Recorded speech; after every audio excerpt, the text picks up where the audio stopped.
खबर शामिल कयूं पिया ठारू शाह खां।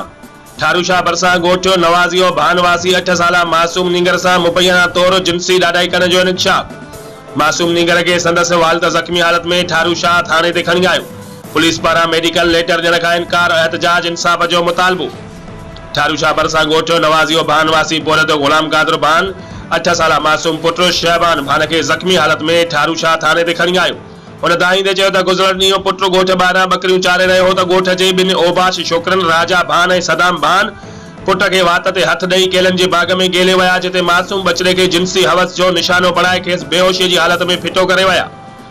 हुन चयो त मां काल्ह ई ठारू शाह थाने ते ॼाणियल जवाबदारनि खिलाफ़ कचो केस दाख़िल करायो। पुलिस हिकु जवाबदार सदाम भान के गिरफ़्तार कयो, जंहिंखे गोठ जे वॾेरे जे मुदाख़लत ते पैसनि एवज़ आज़ाद कयो वियो। हुन चयो त पुट जी हालत बदस्तूर आहे, खराब होने करे अज बीहर पुट के इलाज कराने लाइ खणी आयो आहियां, पर पुलिस मेडिकल लेटर नथी ॾे। हुन एसएसपी नौशरो फिरोज, सेशन जज नौशरो फिरोज ऐं ॿियनि सवारनि खां मुतालबो कंदे चयो त फौरी तौर ते मामले जी अणधुरी जांच कराए इंसाफ़ कयो वञे। ॿी सूरत में एसएसपी ऑफिस आॾो बुख हड़ताल ते वेंदुसि। रिपोर्ट करण नसीर अबड़ो, बे न्यूज़ ठारू शाह।